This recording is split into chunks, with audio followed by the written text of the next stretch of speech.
성도 여러분 안녕하세요. 우리가 어제 주일 설교에서요 12장 11절이었죠.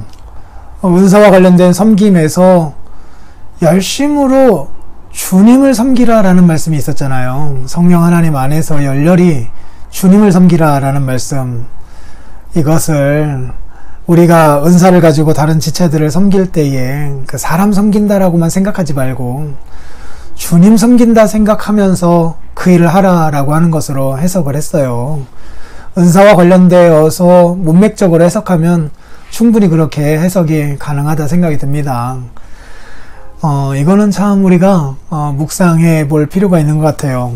우리가 어떤 일을 교회에서 가정에서 맡아서 하게 될 때에 사람 섬기는 일로 끝나지 않는다라는 거, 사람 섬기는 일이 주님을 섬기는 일이다라고 하는 것을 묵상을 해봐야 될 것 같아요. 에베소서 말씀을 통해서 한 번 더 이 사실을 확인해 볼게요.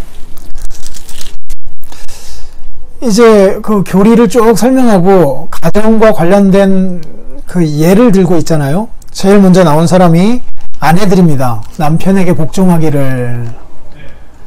그 다음에 이렇게 되어있어요. 죽게 하듯 하라. 죽게 하듯 하라. 이렇게 말씀하고 있어요. 그러니까 주님 대하듯이 남편을 대하라는 것이거든요. 그러면 남편들은 아내를요 이렇게 표현하고 있습니다. 남편들아 아내 사랑하기를, 그리스도께서 교회를 사랑하시고 그 교회를 위하여 자신을 주심과 같이 하라. 주님 하셨던 것처럼 하라라는 거잖아요. 죽게 하듯 하라라는 말에 다른 표현 아니겠어요?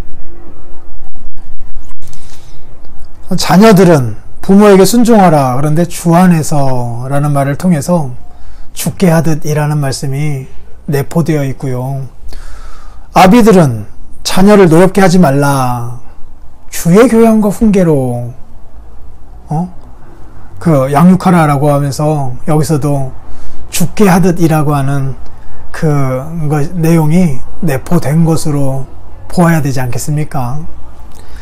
종들은요 어떻게 하랍니까? 육체의 상전에게 순종하기를 그리스도께 하듯 하라 라고 정확하게 말씀하고 있어요. 그리스도께 하듯 하라. 이렇게요. 그리고 상전들은요 이렇게 말씀합니다. 그 종들을 향한 위협을 그치라. 이는 그들과 너희의 상전이 하늘에 계시고,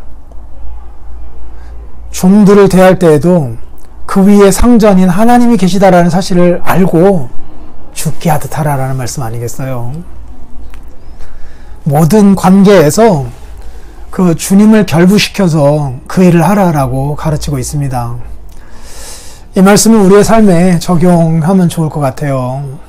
우리가 사람을 섬기는 거죠. 그렇지만 사람 섬기는 일로 그 일이 끝나지 않는다라는 거 기억하고, 그 사람 섬기는 그 일이 하나님의 일이라고 하는 것, 그래서 결국 사람을 섬긴 거지만 결국은 하나님을 섬긴 것이요 주님을 섬긴 것이 된다라고 하는 것을 말씀을 통하여서 깨닫게 해 주었어요. 이렇게 생각하면 그 열심을 잃지 않을 수 있거든요. 사람만 생각하면 사람 섬기는 과정에서 이런저런 일 겪다가 이렇게까지 하면서 이렇게 해야 되나 이런 생각이 들 수 있어요. 그래서 열심히 식을 수도 있어요. 게을러질 수도 있어요. 그런데 주님 섬기는 일환으로 나는 이 일을 하고 있다라고 생각하면 이런저런 역경이나 어려움 같은 것들을 당한다 하더라도 그 속에서 열심히 꺾이지 않고 주님을 위하여 성실하게 그 일을 계속 해나갈 수 있단 말이에요.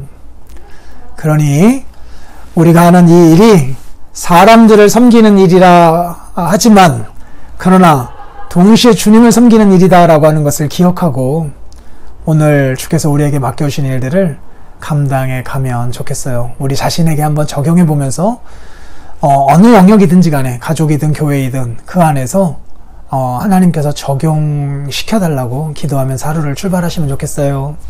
내일 뵙겠습니다.